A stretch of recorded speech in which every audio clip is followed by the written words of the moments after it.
ஸ்ரேஷ்பதியாகிய பகவான் தர்மத்தை ரட்சிப்பதற்காக அவ்வப்பொழுது அவதாரம் எடுப்பார் அப்படின்னு அவரே சொல்லி இருக்கிறார். எங்கு சொல்லி இருக்கிறார்? இதே மகாபாரதத்தில் வரும் ஸ்ரீமத் பகவத்கீதையில் சொல்லி இருக்கிறார். ஒன்றாக இருக்கும் பரம்பொருளேதான் சிருஷ்டி ஸ்திதி லயம் என்ற மாபெரும் காரியத்தின் பொருட்டு தன்னை மூன்றாக தோற்றுவித்துக் கொண்டுள்ளார், மும்மூர்த்திகளாக தோற்றுவித்துக் கொண்டுள்ளார். ஏகம் சத் விப்ராஹா பகுதா வதந்தி அப்படிங்கிறது ரிக்வேதம். உண்மை ஒன்றாக இருக்க, பரம்பொருள் ஒன்றாக இருக்க, அதை ஞானியர்களும் யோகியர்களும் பலதாக கூறுகின்றார்கள் அப்படின்னு சொல்லப்படுறது. அதனால பகவானுக்கும் அதாவது ஒரு வடிவத்தில் இருக்கிற பகவானுக்கும் இன்னொரு வடிவத்தில் இருக்கிற பகவானுக்கும் வேறுபாடுங்கிறது எங்கிருக்கிறது அப்படிங்கிறது தான் இதனுடைய உட்பொருள். விஷ்ணு புராணம் அப்படின்னு ஒரு புராணம் இருக்கு. அதில் கிருஷ்ணருக்கும் மகாதேவனுக்கும் இடையில் நடக்கும், மகேஸ்வரனுக்கும் இடையில் நடக்கிற ஒரு டயலாக் இருக்கு.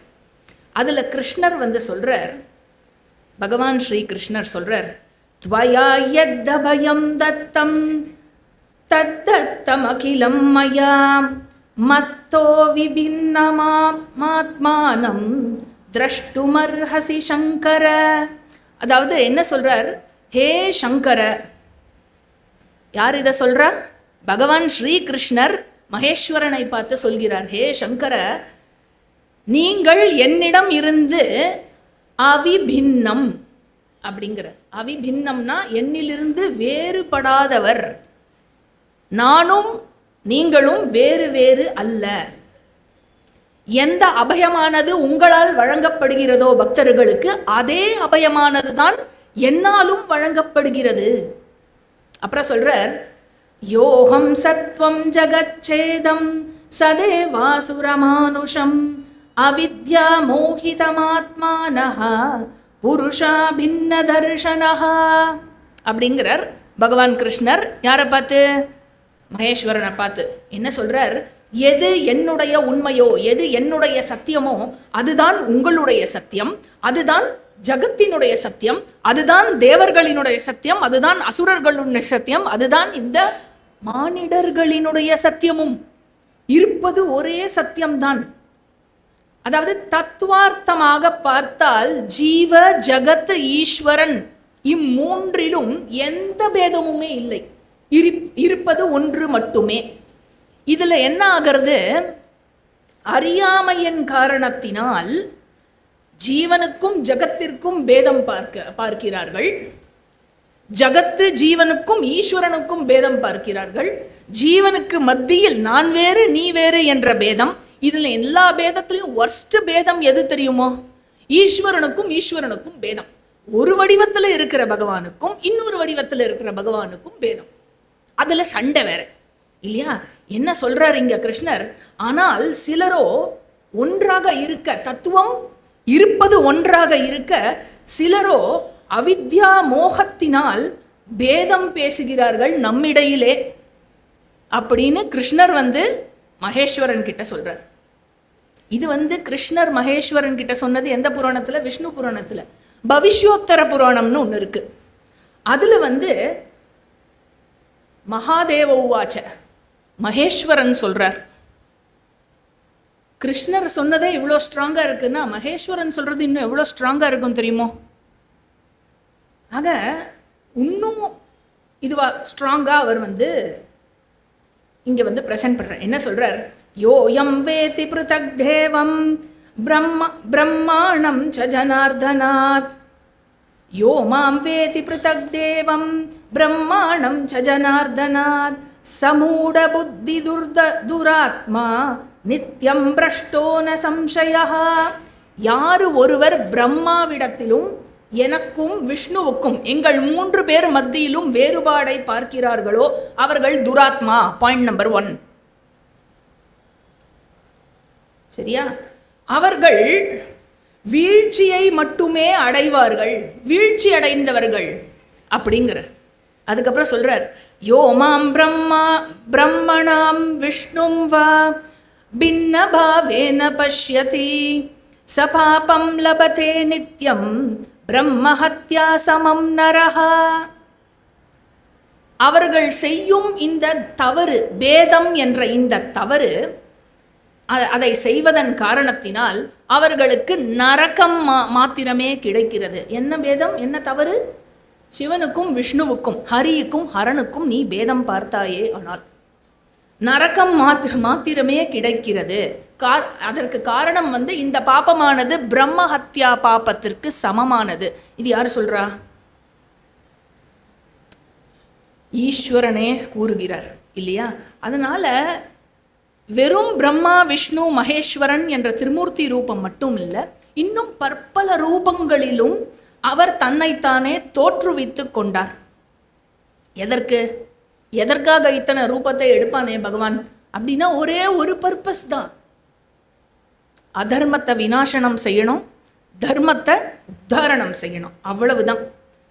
அதர்மம் அழிய வேண்டும், தர்மம் ஓங்க வேண்டும். இதற்காகவே பகவான் அவதாரம் எடுத்தார். அந்த அவதாரம்ங்கிறது எப்படி எடுக்கப்படும் அப்படின்னாக்க, பிரார்த்தனா மூலமாக மாத்திரமே அவதாரம் எடுப்பார் பகவான். எல்லாரும் சேர்ந்து ஒரு மனதா வேண்டின்றானா பகவான் அவதரிப்பார். ஆக பிரம்மனாக, சதுர்முக பிரம்மதேவனாக அவதரித்து வரத்தை கொடுத்தார், கேட்ட வரத்தை கொடுத்தார். எந்த வரம் கேட்டான்? ஒரு நரனை தவிர யார் மூலமாகவும் நான் சாகக்கூடாது, யாராலையும் என்னை அழிக்க முடியாது என்ற வரம் கொடுத்தார்.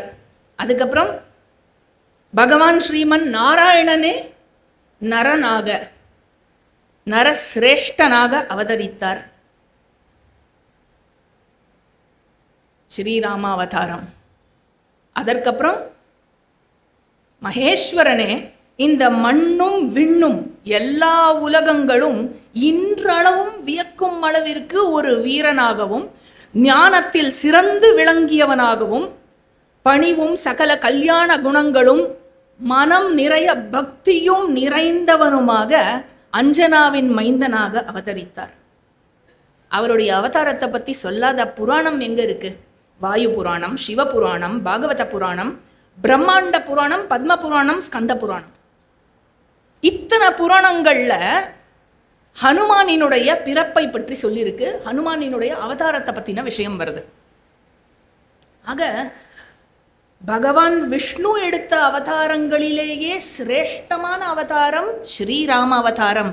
அப்படின்னாக்க மகேஸ்வரனினுடைய அம்சங்களிலேயே ரொம்ப சிரேஷ்டமானது எது அப்படின்னாக்க இந்த ஹனுமானினுடைய, அஞ்சனாவினுடைய மைந்தனாக அவர் தோன்றின ஸ்ரீ ஆஞ்சநேயனாக அவதரித்தது தான். ஆக ஒன்று நாராயணனுடைய அவதாரம் இல்லையா, இன்னொன்று ஈஸ்வரனினுடைய அவதாரம்.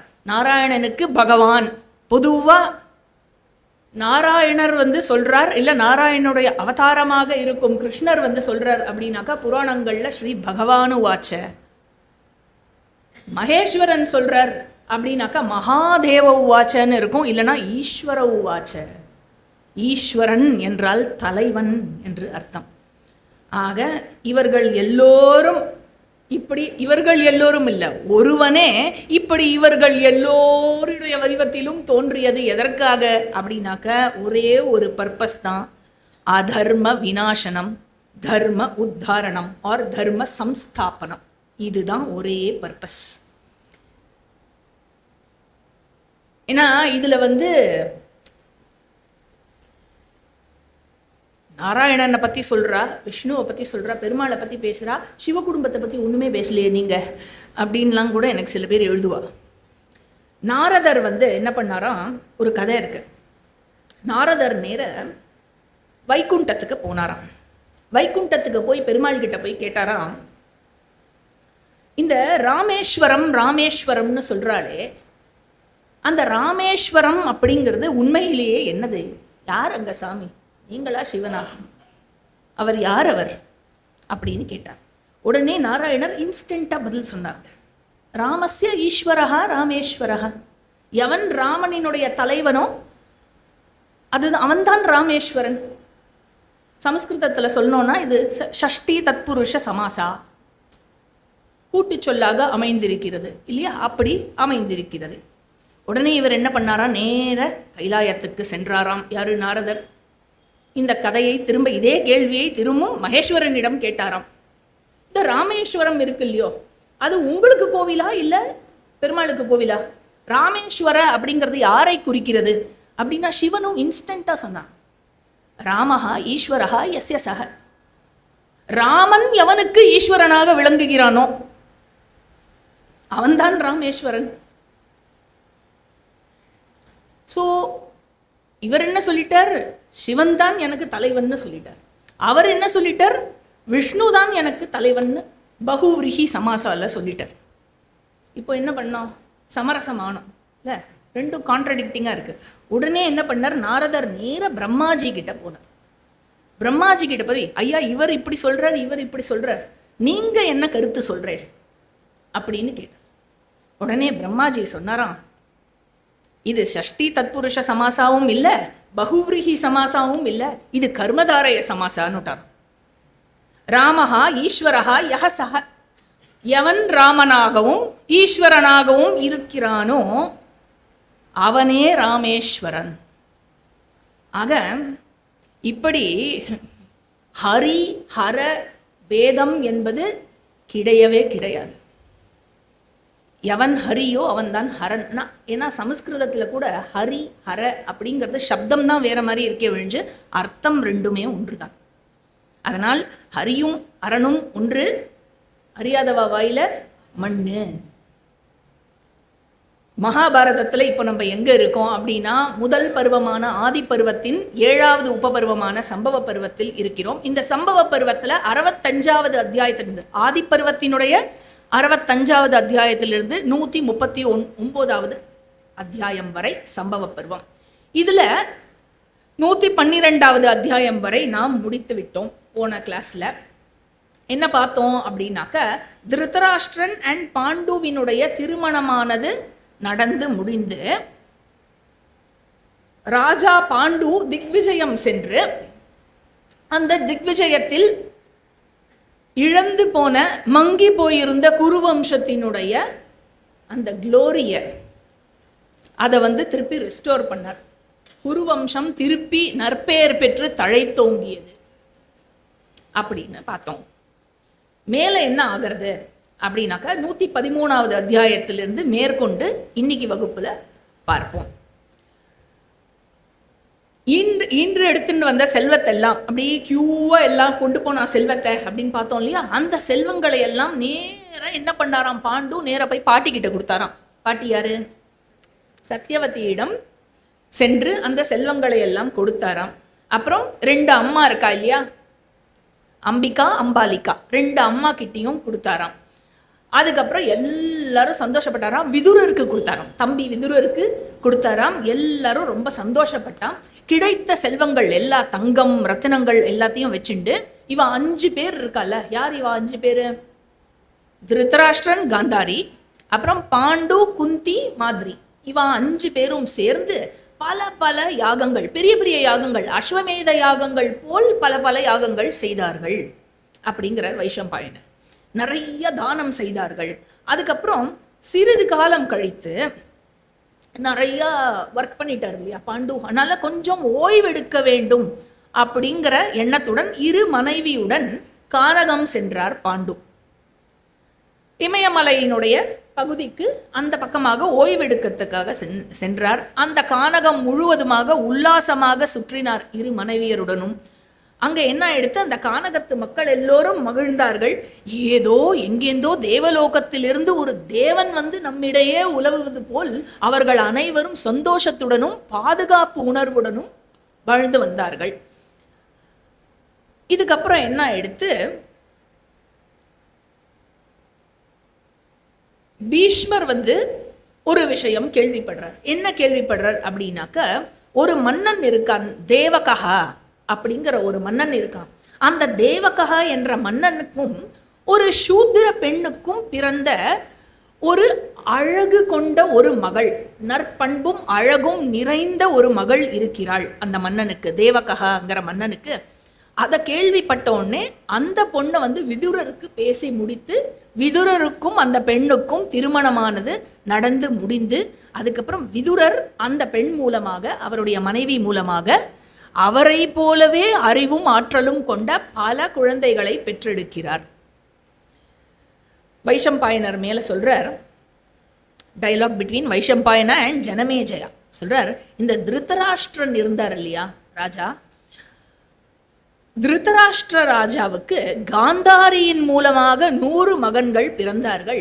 அதுக்கப்புறம் ஒரு வைஷ்ய பணிப்பெண் இருந்தாள், அவள் மூலமாக ஒரு மகன் பிறந்தான். மொத்தம் 101 மகன்கள் யாருக்கு? திருதராஷ்டிரனுக்கு. பாண்டுவுக்கு 2 மனைவியர்கள் இருந்தார்கள், குந்தி அண்ட் மாத்ரின்னு. இவா 2 பேர் மூலமாக 5 மகன்கள் பிறந்தார்கள். இவர்களே, இந்த 5 மகன்களே குரு பரம்பரையின் தொடர்ச்சிக்கான எல்லா தேவர்களாலும் அருளப்பட்டவர்கள் இவா 5 பேரும். உடனே ஜனமேஜயன் கேட்கிறார், காந்தாரி 100 மகன்களை எப்படி 100 பேர் எப்படி பெற்றெடுக்க முடியும் இல்லையா? 100 குழந்தைகளை எவ்வாறு பெற்றாள்? எத்தனை வருடங்களில் பெற்றாள்? அதுக்கப்புறம் திருதராஷ்டிரன் வைஷ்ய மனைவியுடன் ஒரு மகன் பெற்றான்னு சொன்னேன், அது எப்படி பிறந்தது? வைஷ்ய பெண்ணுடன், வைஷ்ய பணிப்பெண்ணுடன் திருதராஷ்டிரனுக்கு எதனால் இந்த உறவு ஏற்பட்டு பிறந்தது? அதுக்கப்புறம் வைஷ்ய பெண்ணுடன் இந்த மாதிரி குழந்தை பிறந்தது அப்படின்னாக்க இன்னொரு டவுட் என்ன வரும்னா, திருதராஷ்டிரன் காந்தாரியை எப்படி நடத்தினான்? அதுக்கப்புறம் பாண்டு முனிவரின் சாபத்தினால் பிள்ளை பேறு பெற முடியாதவன் என்று நான் கேள்விப்பட்டிருக்கிறேனே, பிள்ளை பேறு பெற முடியாமல் சபிக்கப்பட்ட பாண்டுவிற்கு 5 மகன்கள் எப்படி பிறக்க முடியும்? என்னுடைய மூதாதையர்கள் பற்றிய அனைத்து விஷயமையும் அறிவதில் எனக்கு அந்த தாகமும் ஆவலும் தீரவே இல்லை. அதனால இது எல்லாத்தையும் நீங்க எனக்கு டீட்டெயில்டா சொல்லுங்கோ அப்படிங்கிற. உடனே வைஷம்பாயனர் சொல்றேன் அப்படின்னு சொல்லிட்டு சொல்றார். வியாசர் வந்து ஒரு நாளைக்கு ஹஸ்தினாபுர மாளிகைக்கு வந்தார். நிறைய பசியோடும் தாகத்தோடும் வந்தார். அப்போ வியாசரை உபசரித்து வியாசருக்கு நல்ல விருந்தோம்பல் ஆற்றினாள் யாரு? காந்தாரி. அதுல வந்து ரொம்ப ரொம்ப பிரசன்னமாயிட்டார் வியாசர். நன்னா வகை வகையா நன்னா சமைச்சு போட்டு, தாகம் தனியா பசி தனியா நன்னா பார்த்து ஓய்வெடுத்து கால் அமுக்கி விட்டு இது பண்ணி விட்டு. ஏன்னா ஒரு வகையில ஹஸ்பண்டோடைய அப்பா இல்லையா, அவருடைய பிரசாதத்துல ஹஸ்பண்ட் ஒரு வகையில பார்த்தா அவர் வந்து மாமனார் முறை, அதனால வந்து ரொம்ப நன்னா பார்த்துண்டா.